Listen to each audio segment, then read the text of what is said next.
monsieur Sow. Comment ça va? Comment allez-vous? Bien, très bien. En forme? Oui. Quand on est dans des milieux comme ça, on est toujours en forme. Bon, ah oui, c'est la première sensation que j'ai eue, Ouais. c'est l'apaisement. C'est Sortir de la apaisé, ville, il y ouais. a de la surface, il y a de l'étendue. Tu es vraiment bien. Quand je pars en ville, moi je suis très stressé avec les bâtiments, les rues. Ouais, je comprends. Et quand on est là, ça va quoi. C'est ce que je disais à Papis là, c'est qu'on sent tout de suite. Ouais. Voilà. Et puis la nature, même l'énergie, hein, Ouais, sont c'est ça. extrêmement Ouais, positives. c'est important, Voilà. c'est important. Ah, ah. Ça va? Et vous-même? Très bien. Ouais. Très bien, très bien. Formidable. C'est énorme. C'est énorme, il y a du travail, on vit ici. Hein, Vivez là. ouais, D'accord. Il y a combien c'est quoi la surface ici là? 15 hectares. 15 hectares. Magnifique. On a vu des gens au travail. Ouais, ouais, il y en a plein, hein, ils sont presque 40 ici, ils bossent. Hein. On prépare la campagne. Alors c'est quoi l'idée? C'est quoi le projet? Ça vient d'où? Alors c'est mon projet, déjà c'est mon métier, c'est ma formation, c'est ma vie, si vous voulez, c'est une vocation chez moi. Moi je l'ai commencé à 12 ans. Hein. À 12 ans? Ouais, D'accord. je fais partout des projets, ça c'est le dernier là. 12 ans. D'accord. Donc vous avez développé pas mal de projets. Des projets, oui. Au Sénégal? Oui, au Sénégal, pas mal, oui. À partir d'un bataille carré azur jusqu'à ici. Hein. Ça c'est récent, ça n'est pas longtemps. D'accord. J'ai dit là, c'est le dernier en date. Et je l'ai développé, croyez-moi, il n'y avait pas de route, il n'y avait rien. C'est pas que la route en paille là. Vous avez vu la paille? Ouais. J'ai créé la route en paille. J'ai les véhicules qui sont déjà partis en livraison, des minicars comme ça, mais qui passent parce que qu'est-ce qu'on fait? On peut attendre toujours. Hein? Il n'y avait pas d'aide de route, il n'y avait rien. Quand je venais acheter, je suis passé je ne sais pas par où pour venir. J'ai créé tout ça avec ma main. Chaque arbre a été planté par nous-mêmes. Il n'y avait rien, il n'y avait que des dunes, du vent partout. Alors vous dites à 12 ans, c'est quoi votre background? C'est quoi votre histoire, votre parcours? Et pourquoi cet intérêt pour la nature et l'agriculture? Bon, je vous dirai tout ça, on va s'asseoir. Ah, ouais. Je vous dirai tout ça. C'est super beau tout ça. C'est un îlot. Véritable arbre de paix ici. Voilà, bon, on est bien ici. Hein. On travaille ici, on a pas mal de boulot. Mais c'est bien, c'est bien. Vous vivez là avec votre famille. Et il y a combien de personnes qui travaillent ici? Les 40, 40 personnes. Niki kubari fit la, kubari jom la, yite gangor ga, garmi la, gor la, niki kujara jin la, kujara roy la, enenga dorda, enenga wawa wario, jamba wario, jamba wario, jamba jamba jamba. Jambare, Jamba, Jamba, Jamba, Wario, Jamba, Wario, Jamba, Wario, Jamba. Monsieur Sow, bonjour. Bonjour, M. Nyan. Nous sommes sur vos terres aujourd'hui. Oui, Pouvez-vous nous dire où nous sommes et qu'est-ce que vous faites ici? d'accord. Alors, c'est M. Sow Mamgalo, directeur général de Verland International, qui s'occupe de production agricole, horticole, avicole. Alors, ici, on est en Mbawan. Mbawan, c'est alors un point entre Sanchimamgour et Mbawan. On est là. Hein? Donc, c'est dans la commune de Diender. Voilà, Banlieue de Dakar? Banlieue de Dakar. Non, oui. Non, Thiès. On est dans le département de Thiès. On est dans le département de Thiès. Thiès, oui. On est dans le département de Thiès et dans la commune de Diender. Alors, donc, aujourd'hui, vous êtes là, sur Verland. Verland, c'est 15 hectares équipés, qui est là, qui est un projet intégré, qui fait de l'aviculture et de l'agriculture. Voilà. Et ça vient d'où? C'est quoi cette idée de projet? On est sur 15 hectares, vous dites, c'est pas rien quand même. Ouais. D'où vous vient l'idée de ce projet? Qu'est-ce que vous y faites et avec quel public? Alors, le projet vient de très loin, hein, parce que si je vous dis que j'ai commencé l'agriculture, voire l'horticulture, quand j'avais 12 ans. C'était précisément en avril 1973, lors des vacances de Pâques. Je suis parti fouiller un partout dans la zone de Matal pour trouver un petit lopin grâce à ma mère, qui me l'avait financé à l'époque, parce que je n'avais pas les moyens. Mais j'avais le virus, c'est ma vocation, c'est ma vie, l'agriculture, la terre. Ça me parle, la plante. Donc, ma mère me disait quand j'étais plus jeune que je venais devant sa chambre mettre des fleurs, tout. Donc, j'ai toujours aimé. Donc, c'est à l'âge de 12 ans que j'ai commencé à faire ce métier. Et après mes études secondaires, je suis parti faire l'école d'agriculture. Donc c'est ma formation, c'est mon métier, c'est ma vocation. Je suis un professionnel de ce métier. Depuis avril santé jusqu'à aujourd'hui, vous imaginez, j'avais 12 ans, 11 ans comme ça. Voilà. Donc j'ai développé pas mal de projets à partir d'un batal. Aujourd'hui, Tiare Azur, j'ai développé là-bas des petits lopins, des zones achetées, une zone maraîchère. J'ai développé des petits lopins. Après, je suis parti à Mbao. Après, je suis parti à Niague, plus grand, avec 5 hectares, équipé. Et là, quand j'ai voulu développer, parce qu'à 5 hectares, j'étais déjà bloqué, je ne pouvais plus avancer, il y avait tout là-bas. Un beau site, hein, je vous dis.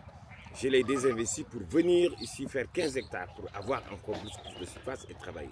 Et jusqu'à présent encore, nous sommes tentés d'augmenter. Hein, pourquoi ce besoin de plus de surface? Mais écoutez, c'est très simple.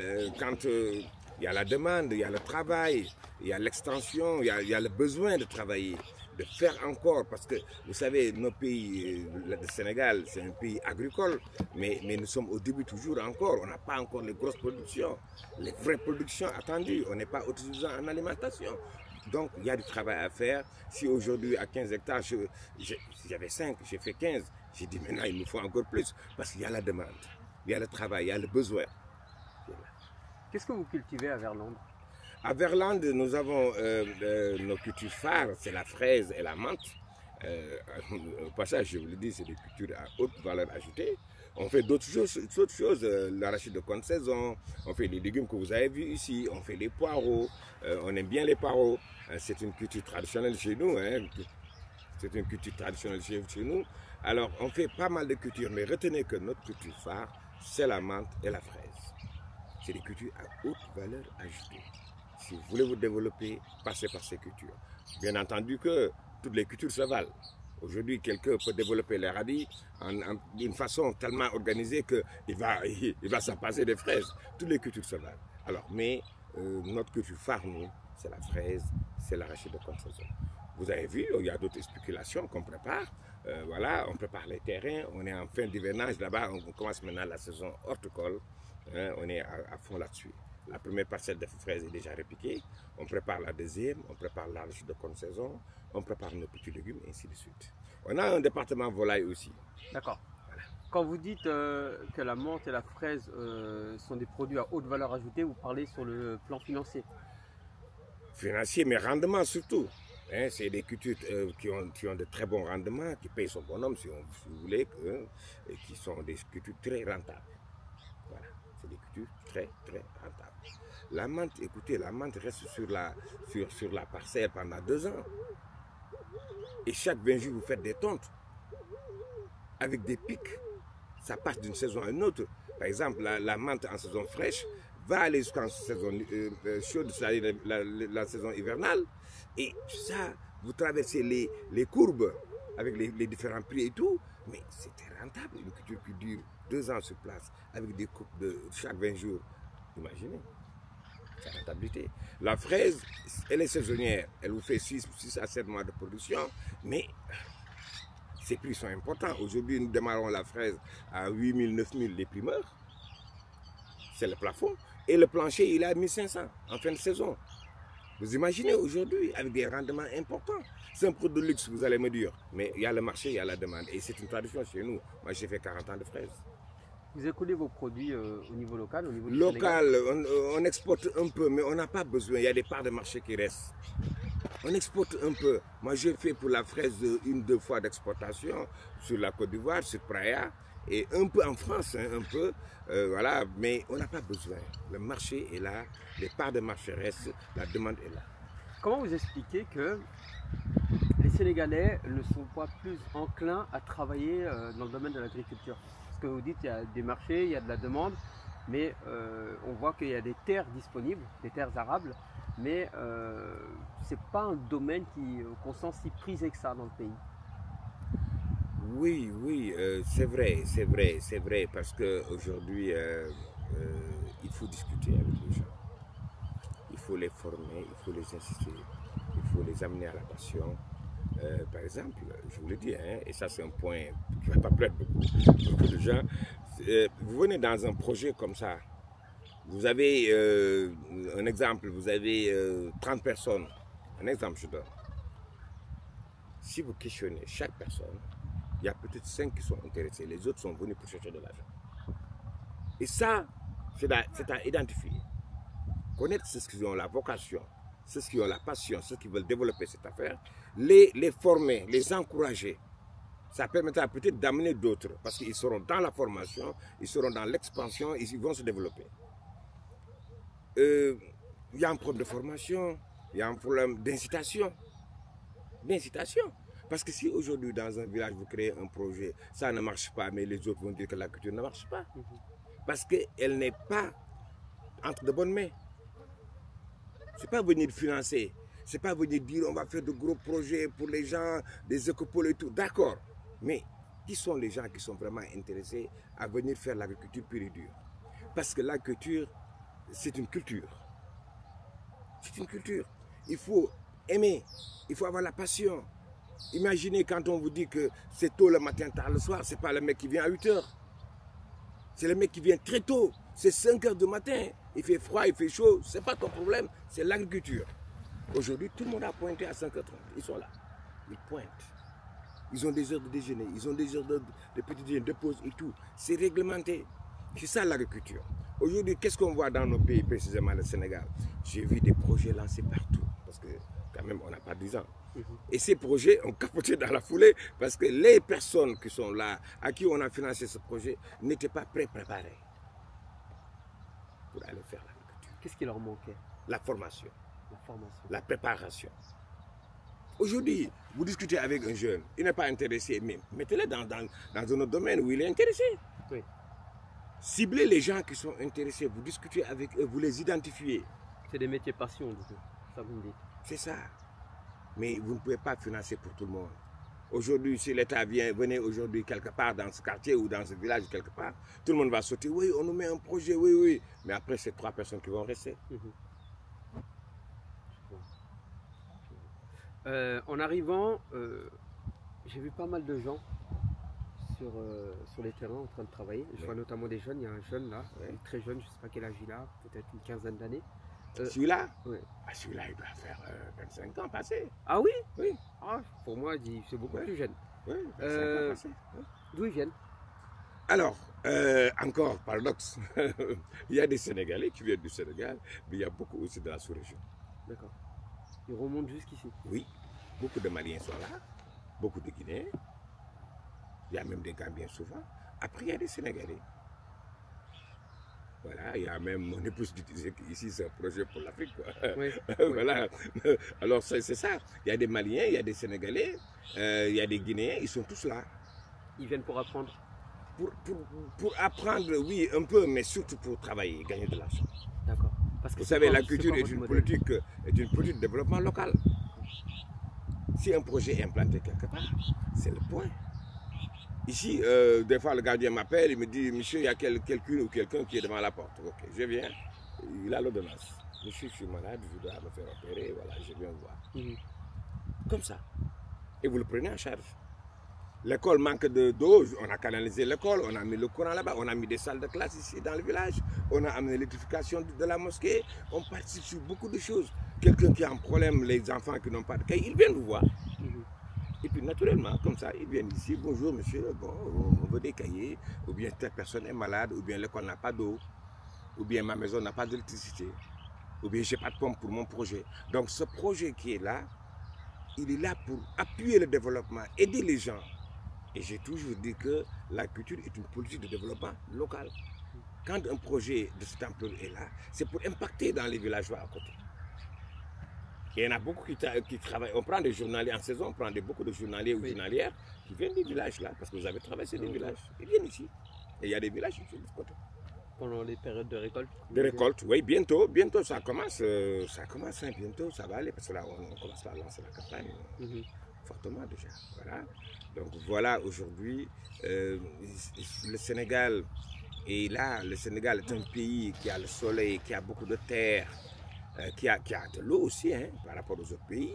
Moi, je pense que beaucoup de choses, il y a un potentiel immense en agriculture ici. Immense.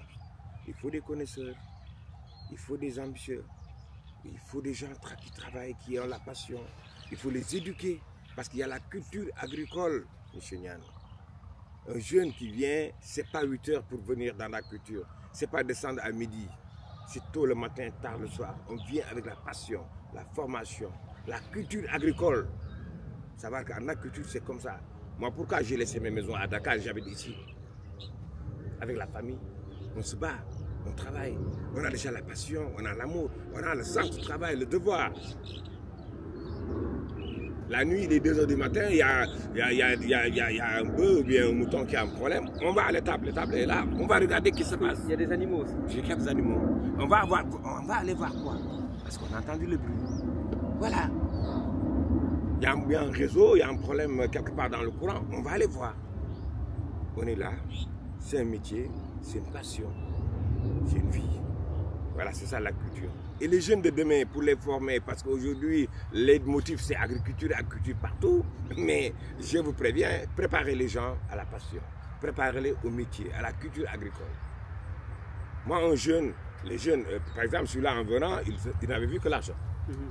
Maintenant, il commence à faire un métier, il commence à avoir la passion, il amène d'autres. Il y a d'autres qui viennent passer, les téléphones, oui, ici, il y a du travail, c'est organisé. Ici, c'est bien, viens. Et il vient. Et l'autre, lui là, bon, 6 mois, 7 mois, 8 mois, on a des fois, il rentre chez eux, il va se marier ou bien faire quelque chose, mais il revient. Il y en a plein, ils ont fait plein de saisons ici. Ils commencent à prendre la passion parce qu'on les a éduqués. Monsieur Nian, des fois, en fin de contrat avec ces jeunes, dans mon bureau, ils me font des confidences. Monsieur So, moi, j'étais voleur. Moi, je vendais de la drogue. Moi, je fumais du yamba. Moi, je dormais jusqu'à midi.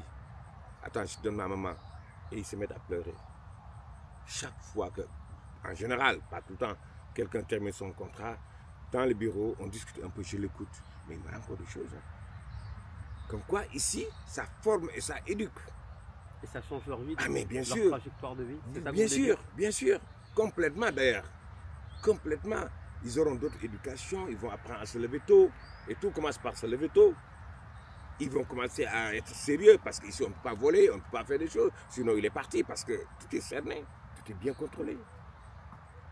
Après il va commencer à avoir le goût du travail. Parce qu'au début, il peut venir chercher de l'argent avec son sac, mais il n'est pas un travailleur, il n'est pas prêt pour le travail. Être prêt pour le travail, c'est pas tout le monde qui se lève le matin qui est prêt pour le travail. Tu peux aller chercher du boulot, mais tu n'es pas prêt. Totalement. C'est dans la tête. Oui, mais ces gens-là, maintenant, ils sont prêts dans le boulot. Tu les vois signer avant l'heure, et puis ils vont aller, ils se mettent en tenue, ils vont aller sur le terrain, ils bossent, chacun connaît ce qu'il doit faire. Nous, déjà, la satisfaction de cette éducation qu'on fait à ces jeunes-là, c'est déjà le tout. Moi, je dis, le minimum, c'est l'argent. Mais après, la formation, l'éducation qu'ils emportent, c'est ça qui compte. Ils vont partir avec, parce que le début, quand ils venaient, ils sont là, tu les vois que ce mec-là n'est pas prêt encore. Mais tu le prépares. En 6 mois, le mec, il est opérationnel, il est sérieux, il est correct. Et ça, c'est l'agriculture. Est-ce que vous savez ce qu'ils deviennent quand ils quittent Verland? En général, certains vont aller dans l'agriculture encore. Oui, et ça, c'est important. Il y en a qui reviennent même. Ou bien qui vont aller dans un autre projet. Et ici, c'est un peu un centre d'incubation parce que les gens, bon, je le dis en toute modestie, ils connaissent un peu notre système. Donc, chaque fois qu'ils essaient même de me piquer mes personnels, parce que quand ils passent ici, ils sont formés. Ils sont éduqués, ils sont formés. Donc, le gars qui sort ici, tout de suite, il trouve un boulot ailleurs. Et vraiment, il a un niveau parce qu'il est formé. On le forme. Les travaux agricoles, il va faire des réseaux avec nous, il va réparer du courant avec nous, il va bricoler, il va planter, il va récolter, il va peser, il va élever des poulets, il va conduire un tracteur. Quand il sort ici, il est opérationnel ailleurs.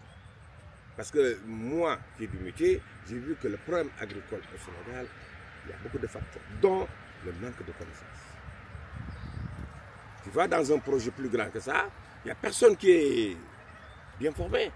C'est des manœuvres, finalement. Tu n'as que des ouvriers agricoles et des manœuvres. Et ça, on ne peut pas développer ça comme ça. Il faut la vraie formation.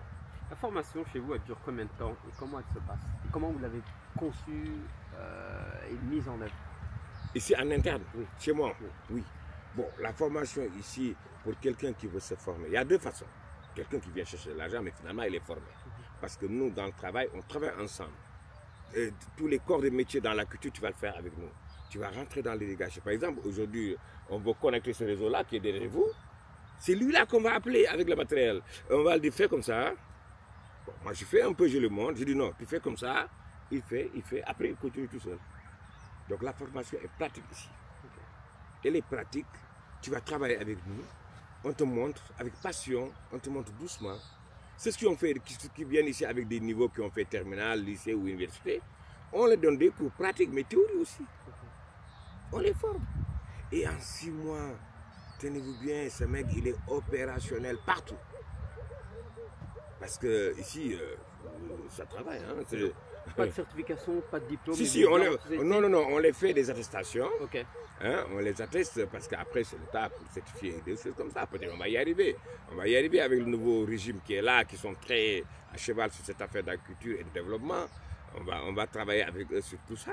On peut après les certifier et tout. Mais pour le moment, on les donne des attestations.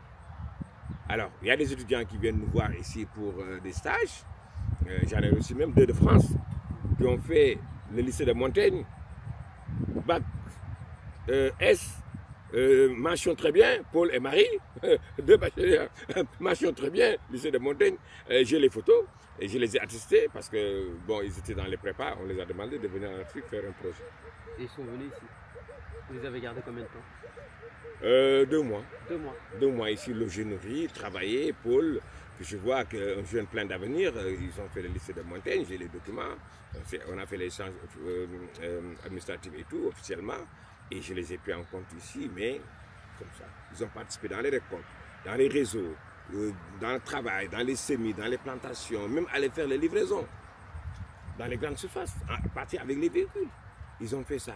J'ai des étudiants du Sénégal, du lycée Gaston-Berger, des autres universités, des écoles de formation qui passent souvent ici faire des formations. Alors, il y a les jeunes comme ça qui finalement épousent le métier, qui devient un agriculteur. Et on les fait des attestations, on les prépare comme ça. Moi, je pense qu'à l'avenir, après, on pourra aller sur un autre niveau. Mais ici, voilà, tu passes, tu sors, tu viens ici, tu fais 6 mois, tu es opérationnel ailleurs. Alors, qu'est-ce que vous diriez à des membres de la diaspora sénégalaise qui auraient le projet de venir s'établir au Sénégal et de travailler dans le domaine de l'agriculture? Est-ce que vous les encourageriez dans ce projet-là? Est-ce que vous metteriez des warnings ou vous leur diriez de ne pas venir du tout? Non, pas du tout. Au contraire, nous les encourageons à venir. Et vraiment à venir, en masse même d'ailleurs, parce que le besoin est là. Comme je vous ai dit, aujourd'hui, je peux oser dire qu'on est au début. Parce que l'agriculture traditionnelle avec nos parents et tout, voilà, et puis quelques projets comme ça. Non, non, non. Il y a beaucoup de choses à faire, M. Nian. Vous savez, on n'a plus rien à faire en Europe. Ils sont limités, terminés. Je connais l'Europe, on fait l'Europe. Le développement, le travail, c'est ici en Afrique. Il y a de la terre, il y a des opportunités, il y a des besoins. Ce qui fait qu'aujourd'hui, ils n'ont qu'à venir en masse, travailler, exploiter, développer. Il y a des Sénégalais sérieux qui sont là, prêts à les accueillir, à les former, à les booster, à les chapeauter pour qu'ils réussissent leur projet. Et je vous dis, il y a beaucoup de choses à faire, beaucoup de choses. Beaucoup. Moi, chaque fois, je fais des tournées, je fais des voyages, je regarde tout ça, je suis meurtri parce que je dis, c'est pas possible. Tout récemment, j'ai fait Touba, Linguère, Ranérou, Matam. Une belle route. Beaucoup de terre, il n'y a rien du tout. Des terres fertiles. Hein. Et des fois même, vous voyez des lignes traversées et tout. Alors je m'arrête, je dis, mais est-ce que je ne vais pas aller voir le président, lui parler, lui dire, mais installez-moi là-bas, je vous développe 500 hectares de maïs. Je suis capable de le faire. Et ce n'est rien du tout. Alors, mais moi, je me dis, est-ce que, comment ça se fait que tout le monde regarde ça, personne ne réagit? Donc, la diaspora, l'appel que je fais à la diaspora, c'est de venir travailler. Il y a l'eau, il y a le soleil, il y a la terre, il y a les opportunités, il y a le besoin. On est très loin d'être autosuffisant. Les parts de marché sont là, les exportations sont là. Je pense que c'est le moment de venir quand même travailler. Surtout que je pense très bien avec le nouveau régime que j'ai vu, que nous avons encouragé et mis en place, je pense que c'est des gens qui encouragent le travail, surtout le développement agricole.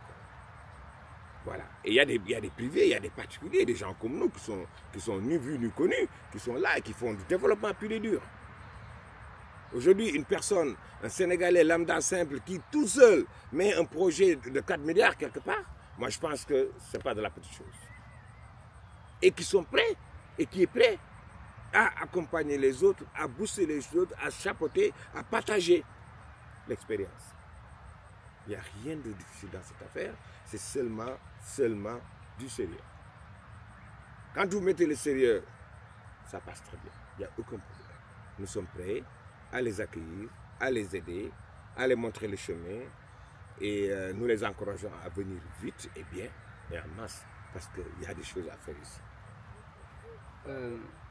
En étant en Occident, notamment en France, qui est un pays agricole aussi, hein, oui, bien sûr. Sur le plan historique, on voit la difficulté des agriculteurs et on voit les limites de l'agriculture intensive. Vous en parliez tout à l'heure. Comment est-ce qu'on peut mettre des garde-fous, nous, au Sénégal, pour éviter de tomber dans l'écueil de l'agriculture intensive, destruction des terres, des nappes phréatiques? Bon, je pense qu'on peut penser à ça, mais on est très loin de ça. Très loin encore. Nous ne sommes pas encore dans ces niveaux d'exploitation. Nous ne sommes pas arrivés à ce niveau encore. Mais, comme vous dites, il faut faire des garde-fous. Il faut que tout soit contrôlé et réglementé. Tout soit contrôlé et réglementé. Moi, je pense que c'est ça qu'il faut aujourd'hui. Commencer à faire ce travail. Et je pense que l'État va prendre ses dispositions en créant, en incitant les gens à faire de l'agriculture, à développer cette filière. Je pense qu'ils pensent à ça, à faire des réglementations, des garde-fous, voilà, des orientations, voilà, préparer tout ça, moi je pense. Mais on est très loin de ça. Hein. Actuellement, l'agriculture intensive, pratiquement, il n'y en a pas. Hein. Voilà, quelques zones, mais il n'y en a pas. Voilà. C'est au début, hein, nous sommes au début de tout ça. Si on voit la culture en Europe ou même dans certains pays africains, et nous, bon, je pense qu'on est encore dans l'agriculture, mais ça reste encore bon. Okay. Donc, très bon. On encourage la diaspora à venir s'implanter. Ah oui, mais non, mais ils ont de beaux lendemains ici. Hein. On a de beaux lendemains en agriculture. Voilà, tout est à refaire, tout est à faire. Il y a des parts de marché, il y a beaucoup de choses, il y a des opportunités réelles qui sont là. Nous avons un besoin agricole. Quand on parle de souveraineté, on est très loin d'être souverain en alimentation. Donc aujourd'hui, c'est ça. Il y a le besoin, il y a tout. En tout cas, moi, je suis dans l'agriculture depuis 1973. Rien que le radis là, le radis que vous voyez là, c'est des opportunités. Hein, tu peux travailler ça ici pour le pays. Il y a des demandes en exportation importantes, ça, le radis. Voilà, il y a beaucoup de choses. Donc, si on prend une culture aujourd'hui, voilà, on peut parler jusqu'à demain sur les opportunités pour chaque culture, chaque opportunité est là. Voilà. Donc la diaspora, nous les invitons à venir travailler, à exploiter cette filière, ce département qui est la culture, qui est là pour nourrir, hein, en plus. Donc nous les encourageons, nous sommes prêts à les accueillir, à les partager l'expérience qu'on a avec eux. Monsieur Wario, Jamba, Wario, Jamba, Wario, Jamba, Jamba, Jamba, Jamba, Jamba, Jamba.